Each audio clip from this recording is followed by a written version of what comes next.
Hello, we are going to be back today with another game from Clutch Gaming, NALCS. So I just want to talk about a couple things before we get into the game. First of all, looking at the standings, this is actually I like how things are panning out in the NALCS. I like how Team Liquid isn't undefeated because I would feel I would feel more uncomfortable with the progress of the NALCS if Team Liquid doesn't go undefeated, regardless of whether or not I agree with how Team Liquid performed in that game, or whether or not that has anything to do with where they will sit. And I think Team Liquid might not, and I would be very pleased if they don't end up first place, even in the regular season, even if they do end up first place in the playoffs.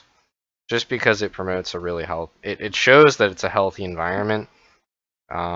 If new teams and roster changes can show that that they can beat the champions, the previous champions. But overall, the NALCS looks pretty healthy still. So you just see 4 teams at the bottom, and there's no team that's 0-8, which is really nice. So there's no one that's completely out of the game yet. Remember that you need to be top 6 for the playoffs. So right now the 3-way tie for 4th place definitely says a lot to the lower end teams. Whereas if one of these teams were to start performing bad, then one of these teams can very easily grab it, and it could be any one of them, just because there's only a 1 game difference between two and the other 2. Also to note, TL. How's it looking for TL next week? Team Liquid's against Echo Fox and 100 Thieves next week. So actually, I'm really interested for the Echo Fox game. And if Echo Fox can take them down, then we might actually see TL start to struggle for the second half of the split. And then for our home team, Clutch, you will see that Clutch has some easier games, or at least supposedly easier games, this weekend, looking at Golden Guardians and Optic. So the 2 teams, or both of the teams are from the bottom 4 teams. Apologize for the dogs. And that's going to be really promising for Clutch Gaming, because it could possibly give them a little bit of tempo to get up in the standing. So even if they were to get 4 wins at the end of this week, well, that's really unfortunate. Oof.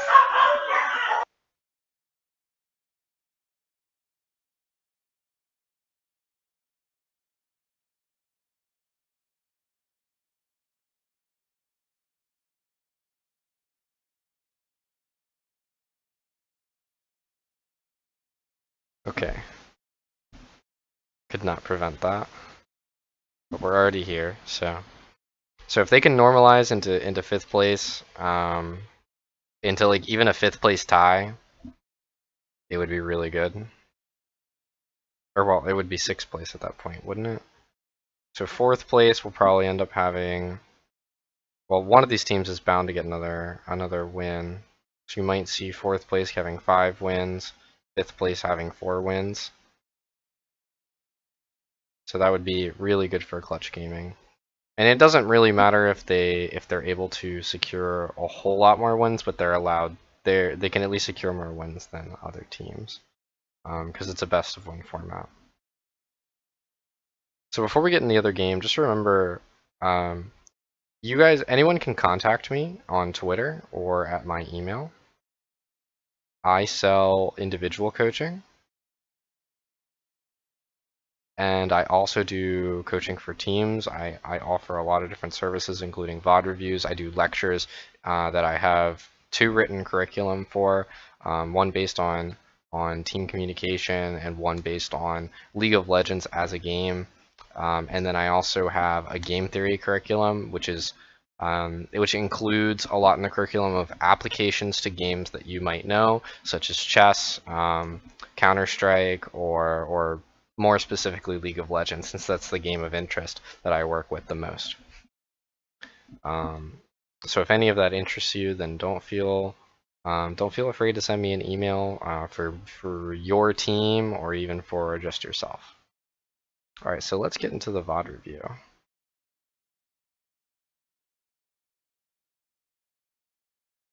Okay, so Clutch Gaming open up with Ezreal bans. I like this because from what I understand about Clutch Gaming, an Ezreal ban means that they'll probably have Piglet on something more reliable as a primary damage dealer. The Urgot ban because they have no intention on first picking it, which makes sense. And then a Liss ban. So Liss is actually rising in popularity. He's not great, but he's not particularly bad either. It's more about if you can pick him late in a draft because it could be useful. In terms of like measuring the capacity of the enemy team and how reliable is it that you can actually steal the ultimates that you find necessary, and like are they going to scale really well? Stuff like that. Can it be used to a fairly high potential, and that potential generally changes based on the environment that he's in. But he is also just really annoying, so I don't mind it as a ban if you don't have anything better to ban. Cassiopeia comes out, Jace comes out, and Lucian comes out. So the Jace pick is actually interesting because it's a flex pick, and I wouldn't be surprised seeing Huni or Demonte interested in playing Jace. So definitely a strong ban from Counterlogic Gaming. But if I did see Counterlogic Gaming based on what I know about them now pick Jace, I would assume that it goes to Demonte. So I'm not sure if there was a better ban here for CLG. Maybe any priority jungler in the first rotation that they don't want to play against. But other than that, it's okay as a ban. He's risen in popularity just because of his base strength. So Clutch Gaming opened with Alistar. What's really interesting about this is it just shows that Clutch Gaming is always interested in being proactive, even if they don't always end up being so proactive as they could be, they would like to play extremely proactive, and they would like to roam a lot with Vulcan.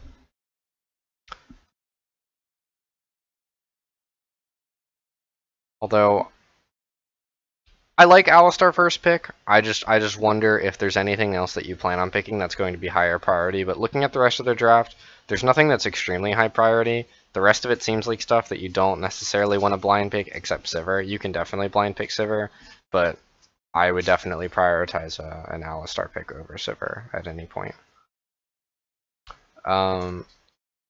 Counterlogic Gaming respond with Sion Tahm Kench. So Tahm Kench is definitely a response to Alistar. It says that Alistar is not allowed to be proactive in the bottom lane. He is not allowed to engage. And that actually opens up the possibility of a hyper carry. The Sion pick is just your standard flex pick. You know, tier 1 mid game bruiser and late game meat, like meat shield. Clutch Gaming respond with Sivir and Rumble. So Rumble's actually an extremely good pick in this draft because Rumble will definitely seek to follow Sion. Rumble is a great lane bully against tanks.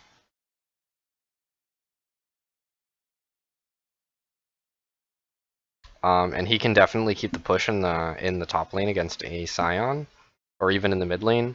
And the benefit of having Rumble on your team is being able to have, when you are able to be proactive, your ultimate can zone people out of a fight, or you can dive towers really easily.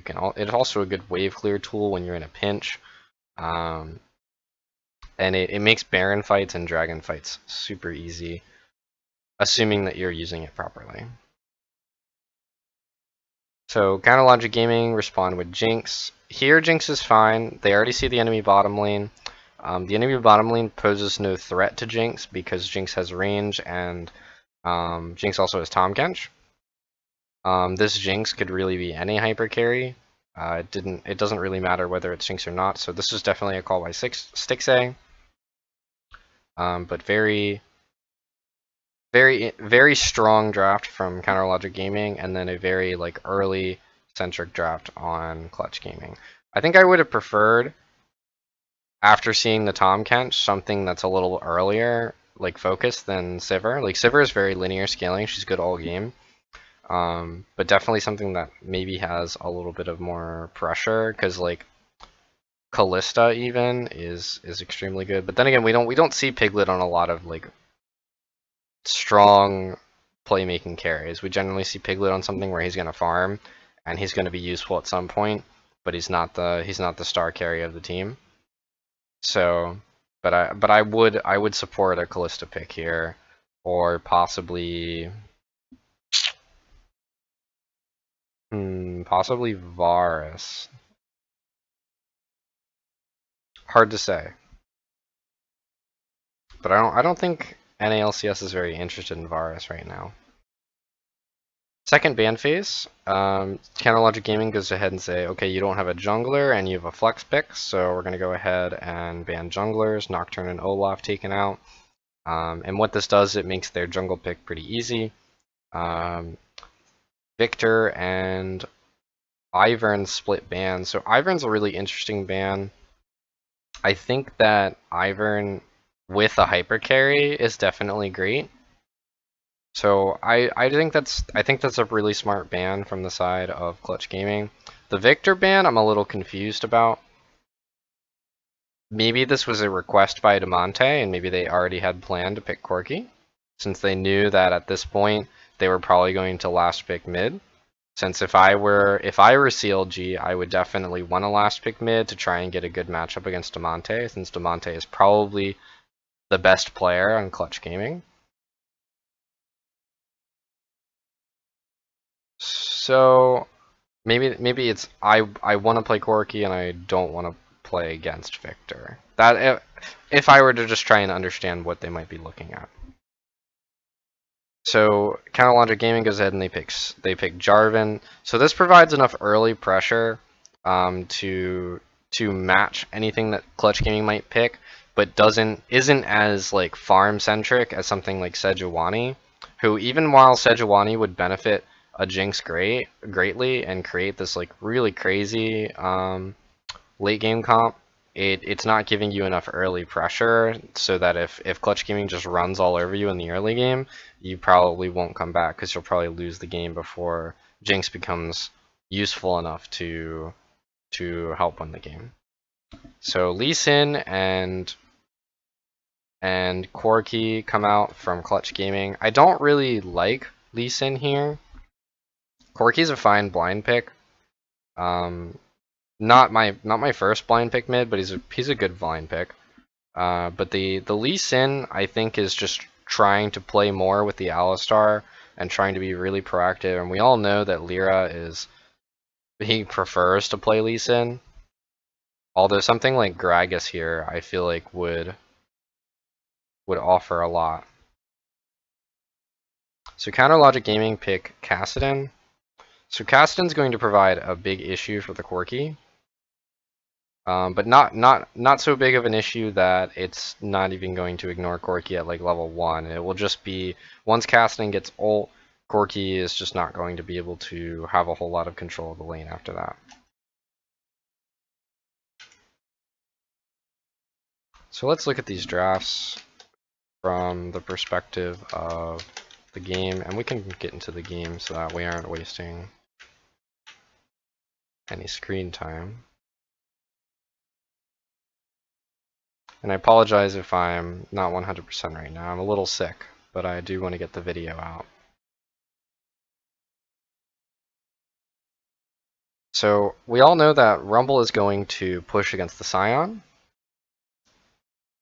Corki is going to push against the Kassadin. And Sivir is going to push against the Jinx. And this does not necessarily mean winning lane. as we all know this is going to change depending on the game state. So Rumble generally wins lane. Corki is going to win lane until 6. Jinx, her win condition always is to just farm. So CG's win conditions are based a lot off of using lane priority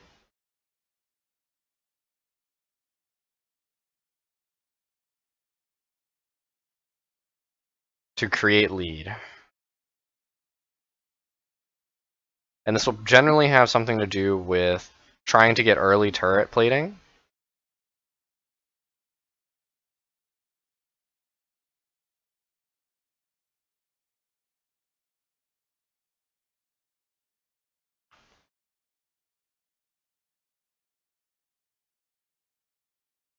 So if they get a lot of turret plating, it can create a lead of, well, there's 5 turret plating you can get in each lane. That's really interesting. This happened the last time this happened last week, didn't it? I'm pretty sure that happened last week. That's actually really funny. Okay, first let me finish what I was saying. There's 5 turret plating in each lane. It gives 160 gold each. So you're looking at 300, 500, 800, 2400 gold. So that's a free 2,400 gold lead if you can get all that turret plating before 14 minutes. And before 14 minutes, you're still looking at a total game gold of about maybe, what, 16,000 per team? So a 2,000 gold lead can definitely give you quite a significant 12% or so lead, which can definitely give you a really strong track into the mid game. Especially if that gold is able to be donated to specific people, like Rumble getting a lot of turret plating can definitely cause a big impact in the mid game. Corki being able to reach his power spikes earlier is a big impact. Sivir doesn't change a whole lot from being too far ahead, but Lissandra can definitely snowball a little bit, at least until about the 20-minute mark when he starts to become useless. So I just want to see this again. Piglet actually put himself in a really weird spot. Like Piglet knows that he probably shouldn't be here. He wanted to get a ward because he figured they would probably be, or maybe was that really his goal, to get a ward, or is he just making it look like he's getting a ward? I feel like this is CG's plan the whole time. Like, it just looks so scripted that CG are trying to get an early kill onto Stix A and try and keep Jinx out of the game. Because remember, there are 2 win conditions on CLG. One is apply pressure with Jarvan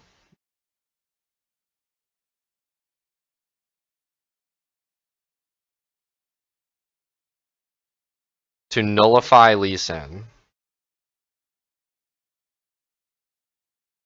And the second one is scale. Like it's nothing more than a scaling game. Kassadin Jinx with 3 tanks will never lose this game.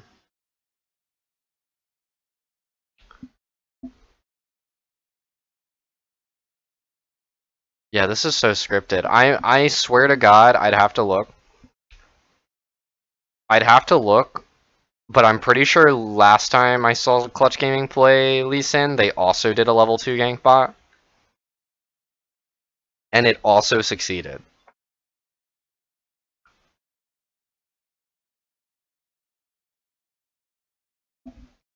I find it quite comical that it managed to succeed 2 times in a row.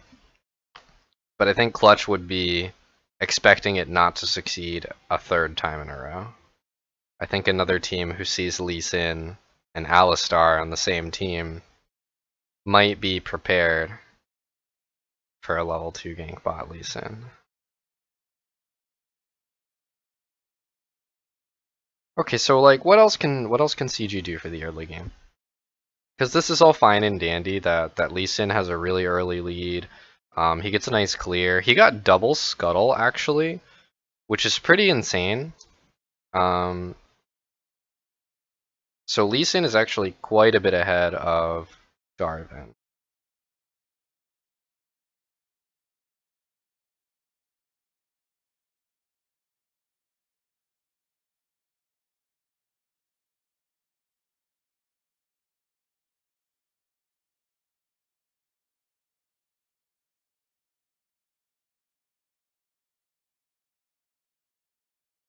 We're gonna put on 2 times because game's having a little less go on than I expect. I want to see Clutch forcing a lot, even if they feel like it's a little bit risky, just because they have so many tools to do so. So Lissandra just farmed all of his camps. He got to level 4, or he's almost level 5. Next camp he should be at level 5, I believe. And he gets a double longsword and the chilling smite that he's able to make a really strong gank. We're probably gonna see Lissandra make a couple rotations to get several ganks. Makes an engage onto Jarvan and now knocks Jarvan out of his jungle. What would be interesting here is if Lissandra and Alistar actually ran into Jarvan's jungle and started looking for him. That's what I would find more interesting. Forcing Dragon's fine. I think this is a really unnecessary call, but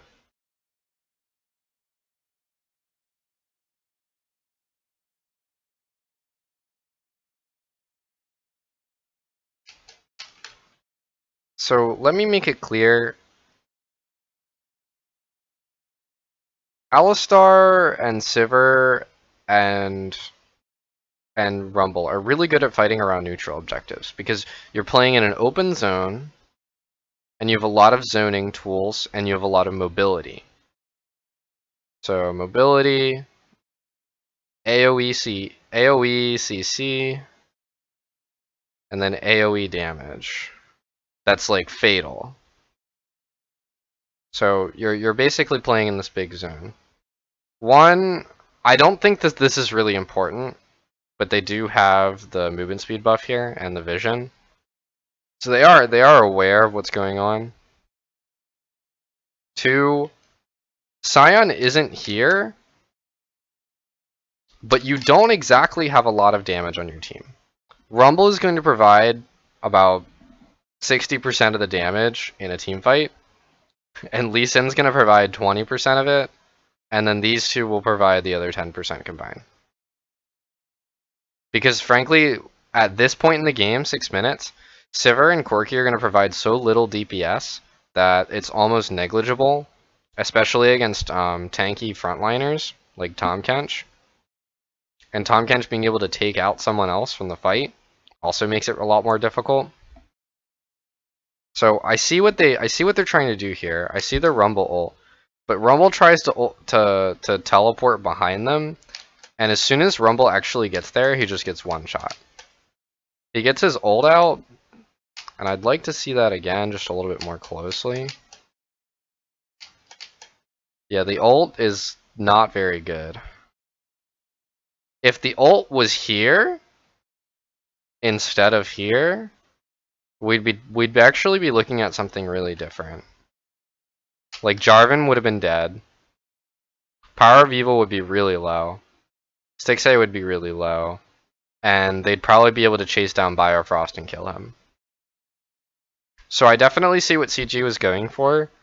I don't know if I agree with relying on Huni having about 0.1 seconds to press R and aiming it correctly and then actually doing that before he dies.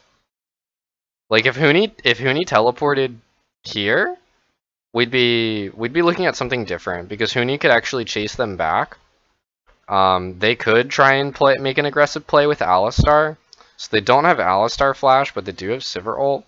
And they do have Lissandra flash.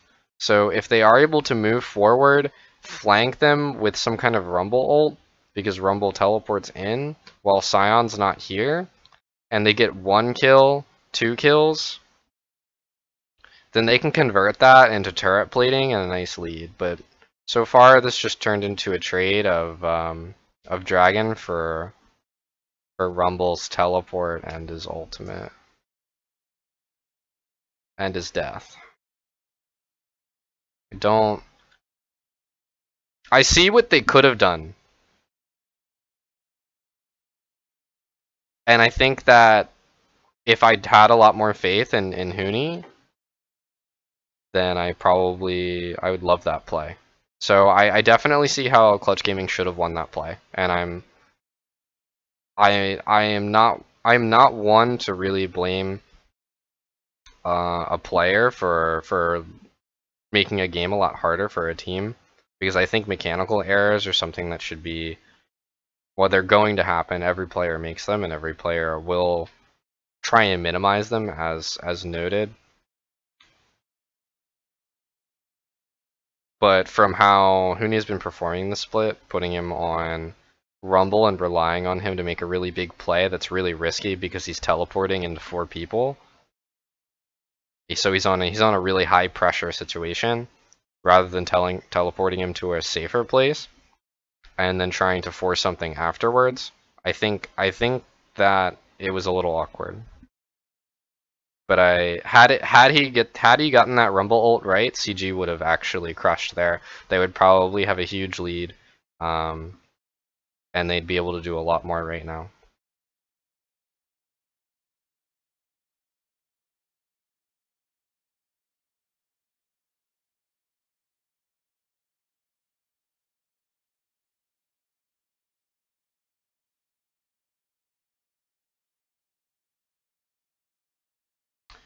Jarvan's really trying to sit around the Kassadin.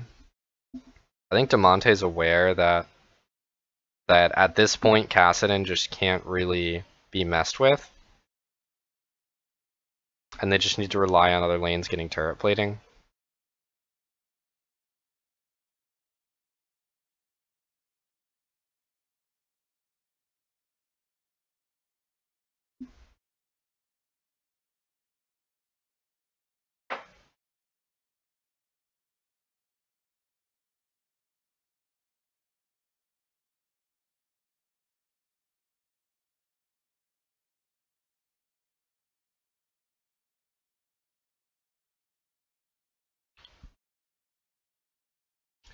So Huni almost has teleport up again, and you see another dragon come up. So we might see a repeat of what we saw last time. But ideally, they're able to make a play with Huni, and he doesn't have to teleport into somewhere dangerous. And they're able to get a good Rumble ult, and possibly a pick. And if the dragon's free, that's fine too. Now they're stuck in the pit. That's a decent Rumble ult. Not really great.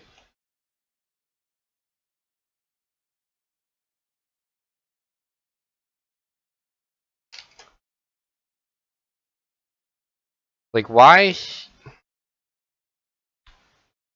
If this was so close to being really good.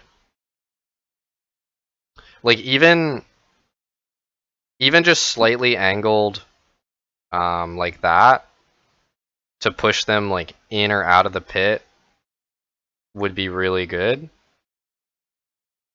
But that just incentivized them to push in. I wonder if we'll see a damage chart on this fight, because that Rumble also was not extremely useful.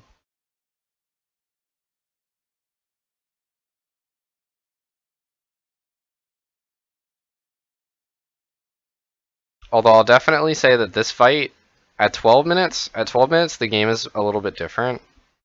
Like, Kassadin being useful at 12 minutes versus Kassadin being almost irrelevant at 6 minutes is a big difference. So, CG all piling into the Dragon Pit so that Jarvan can jump on them, and then Kassadin and Jinx can also jump on them afterwards. I think that this is a really bad situation to put themselves in. I think they're overcommitting for a dragon that they don't need.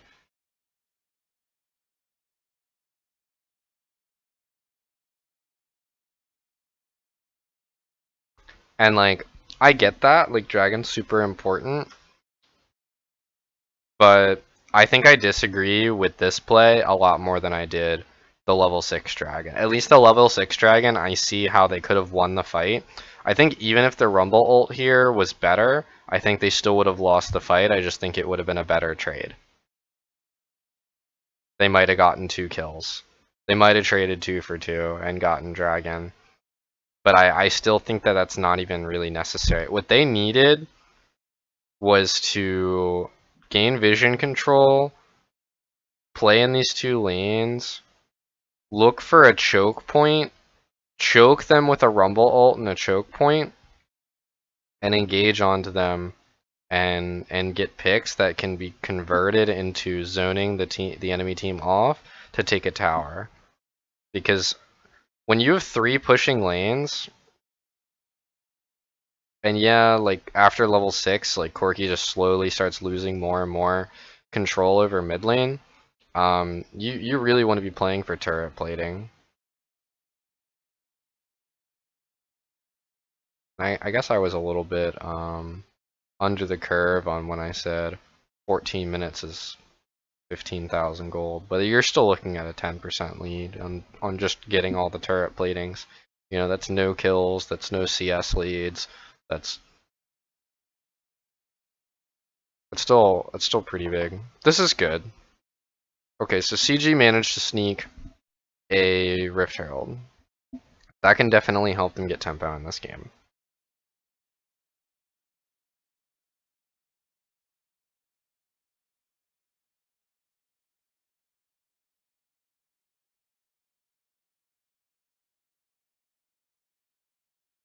So, 2 things can happen here. They can take mid tower with that Rift Herald, or they can take bottom tower with that Rift Herald.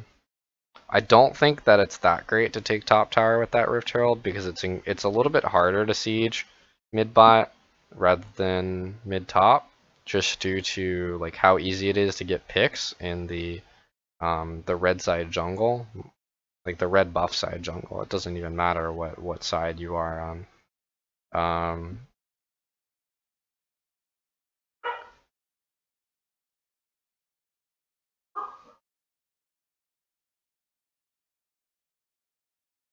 And that's ultimately what CG really wants. Like, this is definitely... Like, do these 2 champions scale really good into late? Yes. Are they going to scale really good into late with only an Alistar as frontline? No. I think that's a little bit weird. Okay, so they went for the mid. It's a good choice.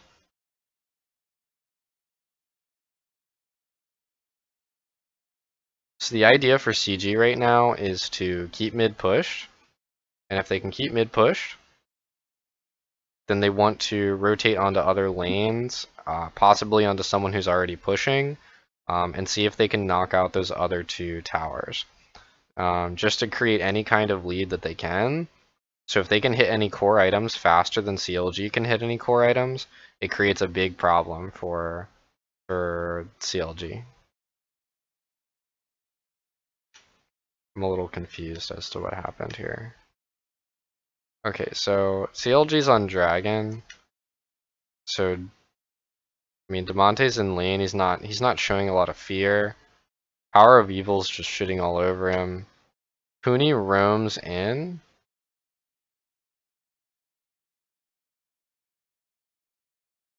Why does he look afraid there?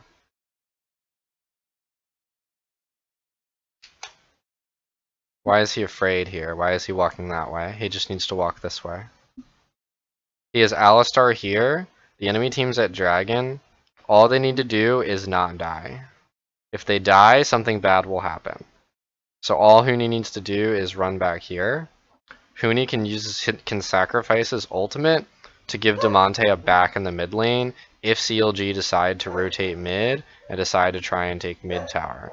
Sivir's already pushed bot, while enemy team as getting dragon. I apologize. Let's see if they can shut up in a second.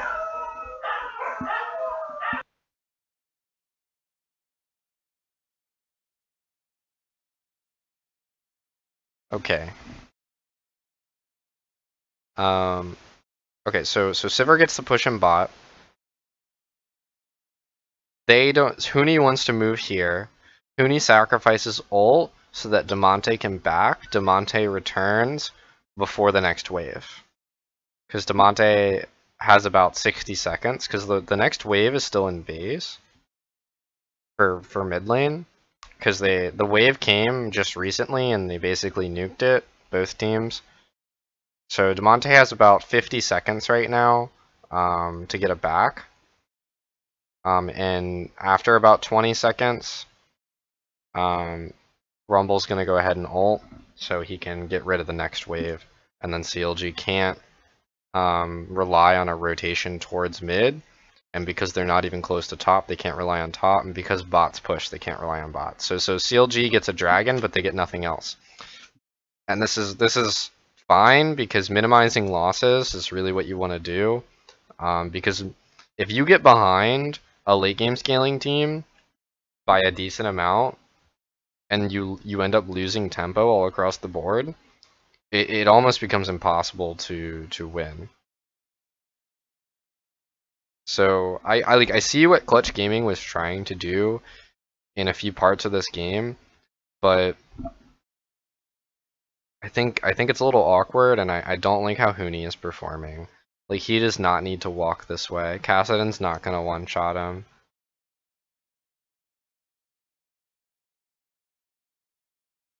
And he flashed late.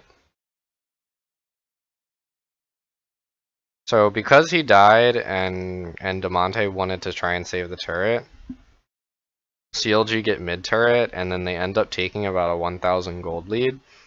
And with a 1,000 gold lead, it's not much. I mean, you're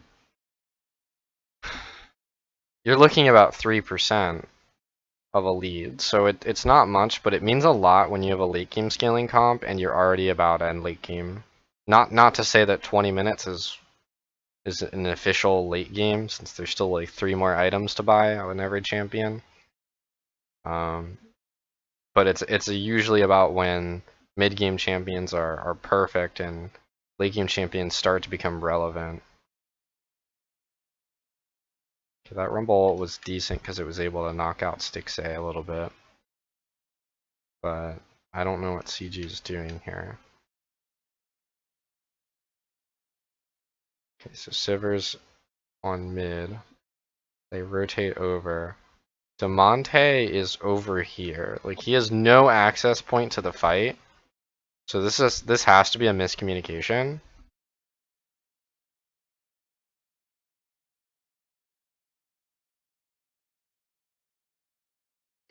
Because it has to be a miscommunication, or it has to be like they have lack of information. So let me see what they have here. Jinx is in mid.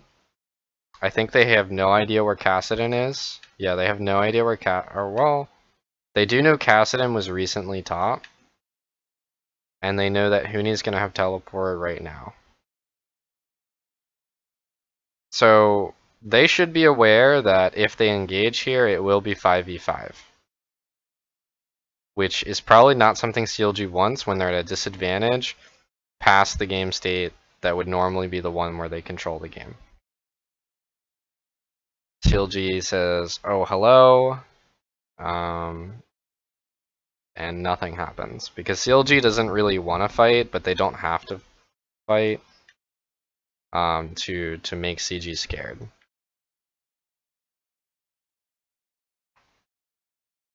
Okay, this is good. So a pick onto Stixay. What can they do with that? If they can try and force top turret with that, it can definitely give them a little bit of a lead.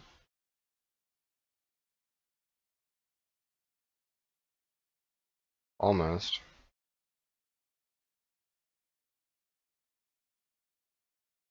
So now that Cyan has Adaptive Helm, and Corki didn't go double pen, Corki, or not Corki, Rumble didn't go double pen. Rumble has like pressure in the lane. He has a lot of damage, but he definitely doesn't have a wave clear advantage without like all-inning Cyan. And he can't all-in Cyan when Cyan's a full HP.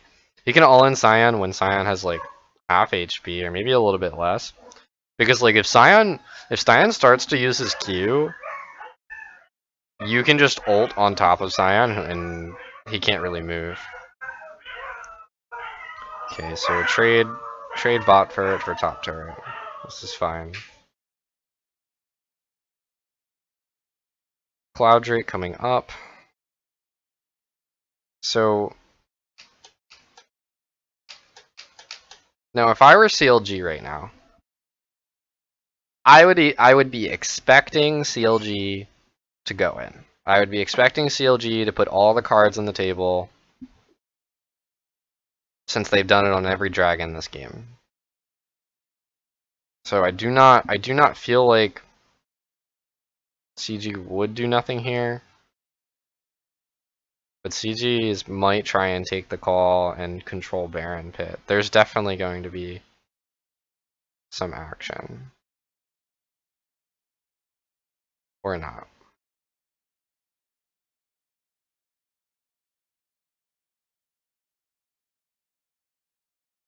This is like completely awkward. Okay, so like let's go through the thought process of CG without my dogs trying to destroy my video. So CG, you want to contest dragon.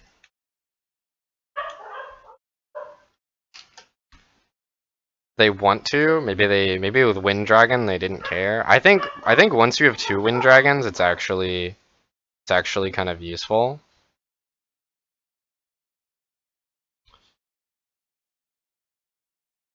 And it's pretty impactful to the game, especially when you have champions like Jinx. So CG move up towards the enemy jungle, and they're saying, okay, we're gonna get vision around Baron, and we're gonna control Baron. And we know that you don't have vision. I mean, they didn't place anything here. They got something here. They're saying, we know you don't have vision in this zone, and we want you to come towards us and fight in a zone where you don't have vision. Now, what happens is that they say, okay, well now we have to go defend mid, and Jinx has a zoning tool so that they can't go ahead and get through this corridor. This is a choke point. This is actually a really weak part of the blue side jungle. You see this happening. You see this happening when blue side does it to red, where if red goes for a dragon, then blue side can go for mid. So blue side went for Baron and red side went for mid because red side knows that they can't Baron, and red side says, well, if you want a Baron, try, we'll win the fight. And blue says, okay, well, we're gonna forfeit, we're gonna try and defend mid. They realize that they can't defend mid, and then they don't even really try to fight. And not that this is an ideal position for them to be in anyway. Like, this is not a fighting zone for this team. Like, ideally you want this to be front to back. And this could possibly flank. So pretty standard. Nothing really crazy. You just lacking a second tank. You only have one.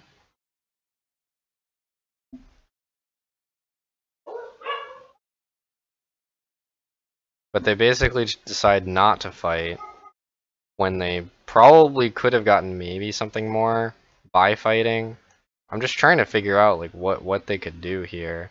Alistar tries to get in the back line. Sion is just walking at people. There's not even auto attacks being thrown by Piglet.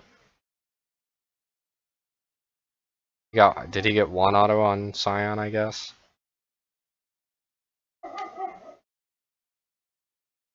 Like Piglet got out of there. I guess the call was to leave. Like once that they couldn't get to mid. Like I guess the call was to leave when they were back here in Baron. And then they got to mid and they were like, oh, we can't go to mid. But this is a really obvious error. Like all teams should know that blue side jungle entrance to mid is a really weak point, and you can get screwed there all the time. And this is exactly what happened to CG. The map geography just screwed them. If they go this way, CLG is going to be able to reach them just by trying to keep the shortest path, because they have to go up and away from their base to get back into their base. If they go up, they're still going away from their base. And in any case, they're going to lose pressure in mid. But CLG is so strong at this point that they can just walk at them in their jungle. And maybe it's possible that they could have gotten more damage out and gotten another kill in this fight, but it might have went as well as it could have.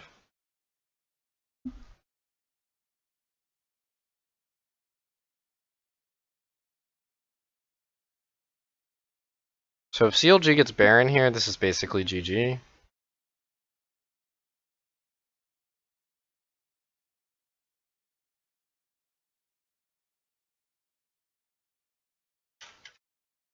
Like there's not a lot to see because CG won't scale.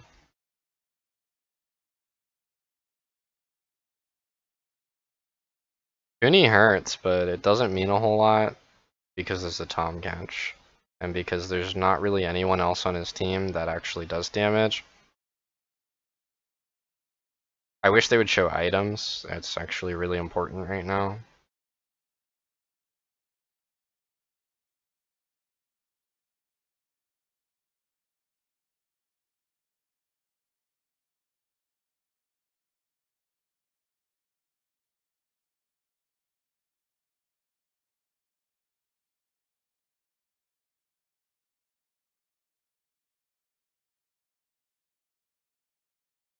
Yeah, Corki doesn't even have 3 items. And with the way that, I mean, Corki is really a 4-item champion at this point.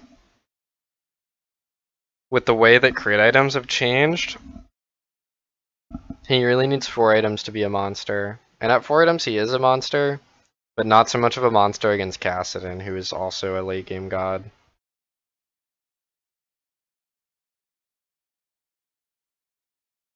And Sivir does a lot of DPS in fights, but Jinx outdamages almost any ADC in the game at that point in the game.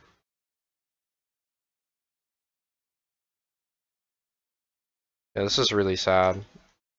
CLG is just strangling them because they don't want the game. They want to end really cleanly.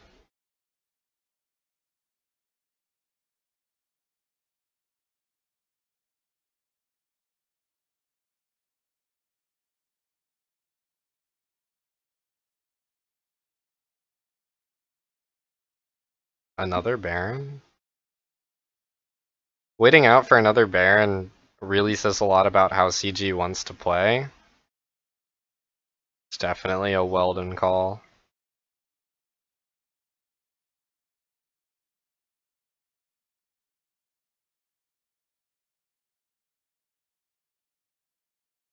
It's not wrong, it's just I feel like they have so much pressure they could end the game whenever they wanted.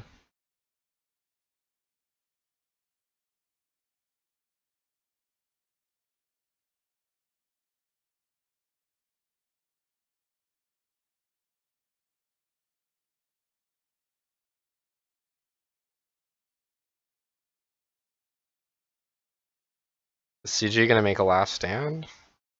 Oh, they did. They managed to get Jarvan. Rumble does do quite a bit of damage. But they're being strangled. 3 lanes being pushed in. 3 inhibitors down. It's a sad story.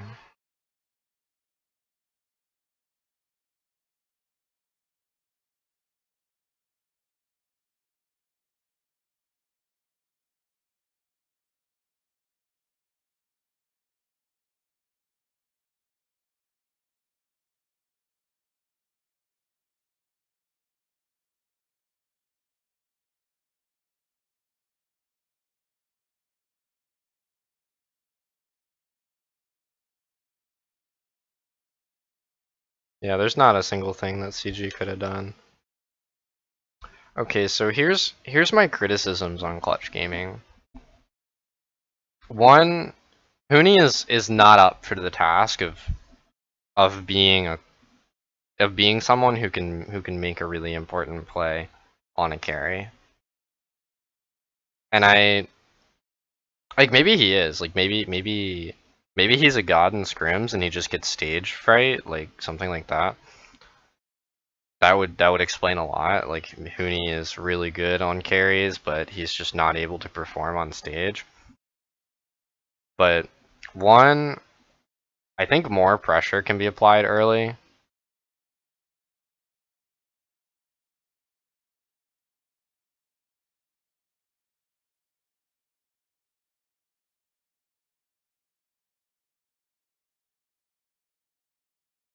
And this has to do with whether or not Lissandra is able to do more stuff in lanes. Since we did see Lissandra like trying to put a lot of pressure bottom lane, I think Lissandra could have put more pressure top lane as well. Like even just really early, just making Huni just completely oppressive to Darshan, making Sion actually useless in the mid game, making him squishy, can really change the game. Or just being more confident, having more confidence. 3, first dragon fight.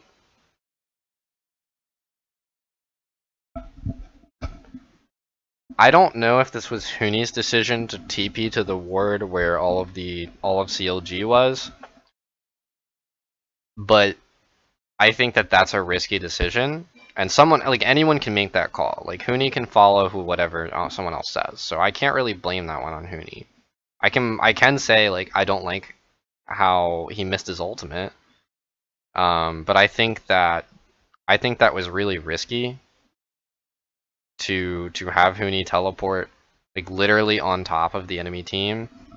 Even though I know that they would have won this fight and this game would have gone differently had Huni hit his ultimate.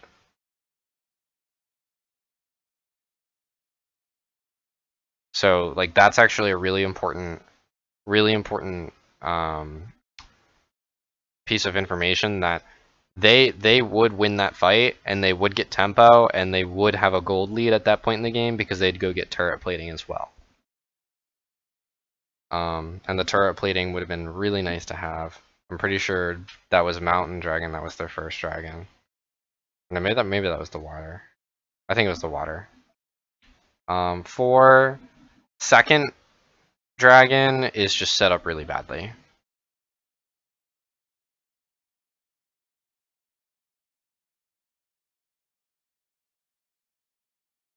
You shouldn't have a team where not everybody has really consistent ability to be mobile in the dragon pit when the enemy team can just run at you with a Jarvan and a Sion and a Jinx behind them. That's really interesting.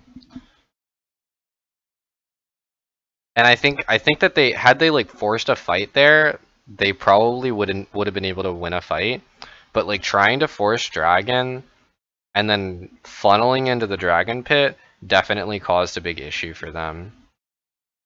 And then 5, just like repeat like early game confidence. Like they needed to get a lead. They needed to create leads because this is not a late game team. Having late game champions does not mean late game team. It has to do with how well that team is able to hold on to the game and how well they're able to fight at each point in the game, and whether or not they will continue to be more useful at each point in the game, and if they are vulnerable to any specific strategies. So 2 hyper carries, 3 tanks, mid-game pressure from tanks, and carries viable in mid-game. That is a late game team. They didn't do anything early. All they did was farm. By the time the 15-minute mark came, they had pressure of the game. They were useful. They weren't like dominating. If they actually fought a fight at 15 minutes, they might even lose. If it went the way that CG wanted it to, they would probably lose. Like just a good rumble ult and front to back with a flank, then they don't have the easiest fight. But like past the 25-minute mark, if these guys are even just even, it's really hard for CG to win. Okay. Well, that's gonna be it for today. Sorry if I was a little bit quiet today. I'm not feeling so well, but I was hoping to get the video out. I appreciate everybody that watches. Thank you so much. Don't feel free to leave a comment. I'll try to respond to all the comments that are on the video. And have a nice day.